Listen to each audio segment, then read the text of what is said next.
नमस्कार, मैं हूं आपके साथ अर्जुन खजूरिया और आपका स्वागत है एचडीवी न्यूज पर। इसी महीने क्या आखिरकार दिल्ली को नया मेयर मिल जाएगा एक लेडी के रूप में? आखिरकार दिल्ली के उपराज्यपाल विनय कुमार सक्सेना ने नई तारीख का ऐलान कर दिया गया है। जी हां, राजधानी दिल्ली की अगर बात की जाए तो अब 24 जनवरी को दिल्ली को नया मेयर मिल सकता है। दिल्ली के उपराज्यपाल विनय कुमार सक्सेना ने एमसीडी के मेयर चुनाव के प्रस्ताव पर आखिरकार अब मुहर लगा दी है। एलजी की तरफ से आदेश जारी करते हुए 24 जनवरी को सदन की बैठक बुलाई गई है, जिसमें सदस्यों की शपथ के साथ साथ मेयर, उसके अलावा डिप्टी मेयर के चुनाव करवाने की मंजूरी भी दे दी गई है। पहले ये चुनाव 6 जनवरी को होना था, लेकिन सदन के भीतर जिस तरह से शपथ समारोह चल रहा था और आम आदमी पार्टी पार्षदों की तरफ से हंगामा शुरू किया गया, जिसके चलते ना तो शपथ ग्रहण समारोह हो पाया और ना ही उसके बाद मेयर, डिप्टी मेयर और स्टैंडिंग कमेटी चेयरमैन का जो चुनाव होना था, स्टैंडिंग कमेटी के सदस्यों का जो चुनाव होना था, वो भी स्थगित करना पड़ा। अब 24 जनवरी को दिल्ली को नया मेयर मिलने वाला है। आपको बता दें कि एमसीडी के मेयर पद के लिए आम आदमी पार्टी की तरफ से शैली ओबराय को उतारा गया है, तो वहीं दूसरी तरफ भारतीय जनता पार्टी ने आखिरी में दांव खेलते हुए सीनियर पार्षद रेखा गुप्ता को मैदान में उतारा है। वहीं डिप्टी मेयर पद के लिए आम आदमी पार्टी की तरफ से आले मोहम्मद इकबाल मैदान में है। हालांकि जलज कुमार ने भी नामांकन भरा था, जिसे बाद में वापस ले लिया गया, आम आदमी पार्टी के पार्षद हैं। तो वहीं भारतीय जनता पार्टी की तरफ से कमल बागड़ी शामिल है। एमसीडी चुनाव में कुल 250 सीटें हैं, जिनमें से 134 सीटें जीतकर आम आदमी पार्टी ने बहुमत हासिल की है। लेकिन भारतीय जनता पार्टी के कई नेताओं ने अपना मेयर बनाने का दावा कर दिया है, जिसके बाद दिल्ली की राजनीति और ज्यादा गर्म हो चुकी है।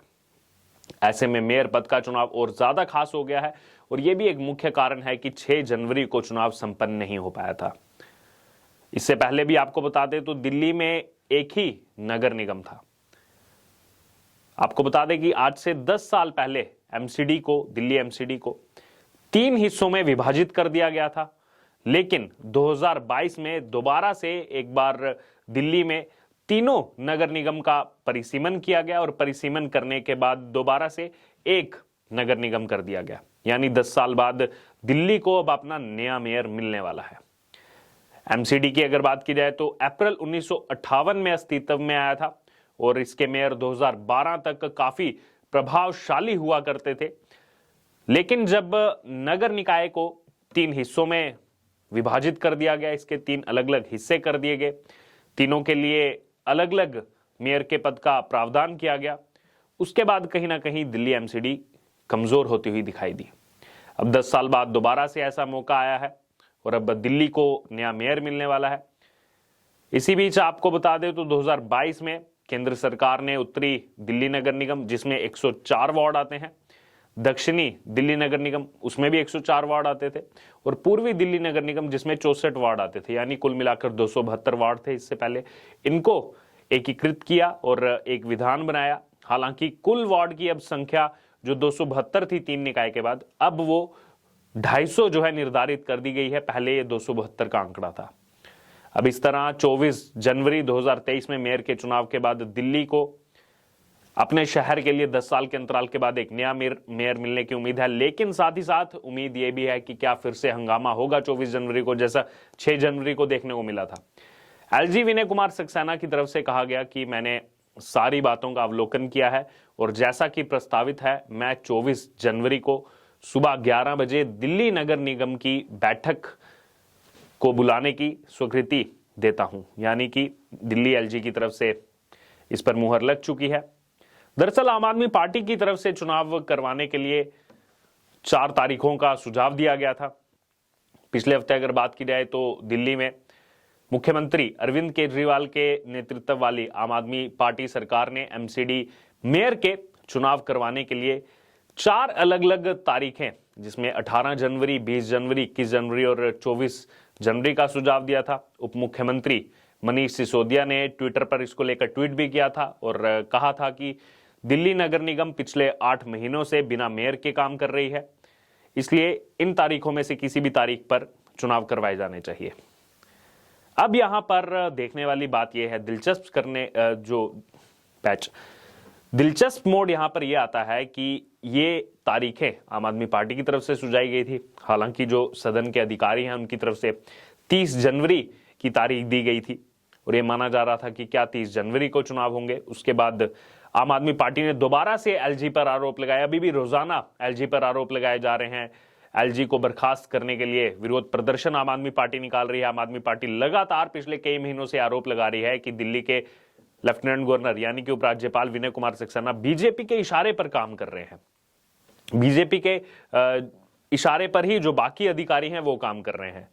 लेकिन यहां पर अगर आरोप ये लग रहे थे कि सिर्फ बीजेपी के कहने पर एलजी चल रहे हैं, तो ये तारीखों का सुझाव तो आम आदमी पार्टी की तरफ से दिया गया था, जबकि जो सदन में अधिकारी मौजूद हैं उनकी तरफ से जो तारीख दी गई थी वो थी 30 जनवरी की। तो यानी कि अब ये माना जाए कि दिल्ली की आम आदमी पार्टी ने, दिल्ली सरकार ने या फिर आम आदमी पार्टी की दिल्ली सरकार ने जो तारीखें दी उसमें से ही एक तारीख का चयन यहां पर उपराज्यपाल विनय कुमार सक्सेना ने किया है। तो यहां पर एक तरफ जहां एलजी ने उस प्रस्ताव पर मुहर लगाई है, तो दूसरी तरफ आप आम आदमी पार्टी को देखिए, लगातार एलजी पर आरोप लगाए जाते हैं कि एलजी असंवैधानिक काम कर रहे हैं, बड़े बड़े पत्र लिखे जाते हैं। लेकिन उन मामलों को लेकर अगर एलजी के कार्यों को असंवैधानिक बताया जाता है, आज तक आम आदमी पार्टी कोर्ट में नहीं गई है। बार बार आम जनता की तरफ से, लोगों की तरफ से सुझाव दिया गया कि अगर आम आदमी पार्टी को कुछ असंवैधानिक लग रहा है कि असंवैधानिक तरीके से हुआ है, तो यहां पर आम आदमी पार्टी को कोर्ट में जाना चाहिए, कोर्ट में जाकर चैलेंज करना चाहिए। लेकिन सिर्फ और सिर्फ सोशल मीडिया पर आकर के पत्र डाल देने से, अपने निजी पत्र डाल देने से यहां पर आम आदमी पार्टी जो है आरोपों से भाग नहीं सकती। जो उन्होंने कहा था कि एमसीडी में हमको लाई, हम काम नहीं कर पा रहे, एमसीडी में भी दिल्ली की जनता ले आई। बहरहाल अब यह देखना होगा कि 24 जनवरी को आखिरकार मेयर किसका बनेगा। और अब जब नई तारीख का ऐलान हो चुका है, हंगामा भी संभव है कि हंगामा भी हो सकता है, जैसा 6 जनवरी को हुआ। शपथ जब करवा रही थी सत्या शर्मा पीठासीन अधिकारी, उनको शपथ तक नहीं करवाने दी गई यहां पर आम आदमी पार्टी के जो पार्षद मौजूद थे, विधायक मौजूद थे उनकी तरफ से, जिसके बाद सब चीजें स्थगित करनी पड़ी। और अब यहां पर भूमिका देखनी होगी कांग्रेस पार्टी की भी, क्योंकि जो आम आदमी पार्टी पहले कहती थी हम कभी भी कांग्रेस का समर्थन नहीं लेंगे, अरविंद केजरीवाल कहते थे मैं बच्चों की कसम खाता हूं कभी कांग्रेस पार्टी के साथ नहीं जाऊंगा, कभी उनका समर्थन नहीं लूंगा, वही आम आदमी पार्टी कुछ दिन पहले कांग्रेस पार्टी के पास पहुंची। कांग्रेस पार्टी के जो 9 पार्षद हैं उनसे संपर्क किया जा रहा है कि आप इस इलेक्शन में आम आदमी पार्टी को समर्थन करें, आम आदमी पार्टी को वोट दें।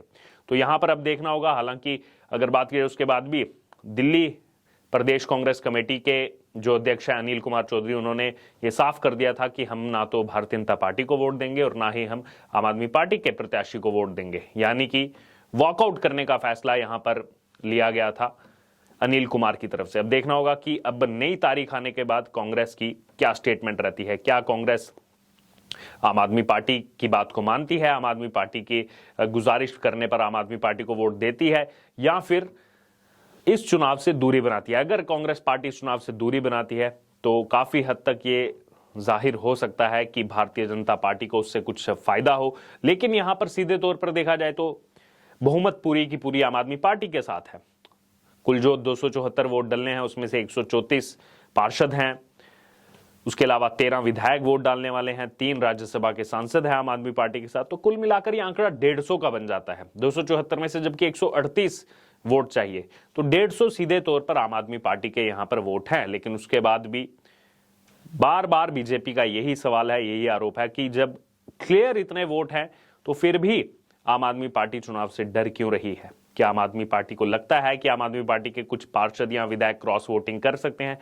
क्योंकि इसमें अगर बात की जाए तो क्रॉस वोटिंग कर सकते हैं पार्षद, दूसरे दल के कैंडिडेट को जो है अपना वोट दे सकते हैं और किसी को भी उस बारे में पता नहीं लगेगा, क्योंकि इसमें जो है बैलेट पेपर के जरिए वोटिंग की जाती है और इसको जो है बिल्कुल भी गलत नहीं माना जाता एमसीडी में जो संविधान है। बहरहाल अब 24 जनवरी को कौन बनेगा मेयर, शैली ओबराय या फिर रेखा गुप्ता, ये आने वाली 24 जनवरी को ही पता लगेगा। या फिर क्या उस दिन दोबारा से हंगामा होगा, क्या फिर से शपथ समारोह के दौरान ही जो है वहां पर इसी तरह नारेबाजी चलती रहेगी, इसी तरह कुर्सियां उछाली जाएंगी, देखना होगा 24 जनवरी को। इसको लेकर आपकी क्या राय है? जो आम आदमी पार्टी एलजी पर आरोप लगाती थी कि एलजी बीजेपी के इशारे पर चल रहे हैं, उन्हीं एलजी ने आम आदमी पार्टी की तरफ से जो पत्र लिखा गया, जो डेट दी गई उसी डेट पर मुहर लगा दी है। अब इस पर आपकी क्या राय है, आप हमारे साथ कमेंट बॉक्स में शेयर कर सकते हैं और इससे जुड़े तमाम अपडेट के लिए बने रहिए हमारे साथ। धन्यवाद।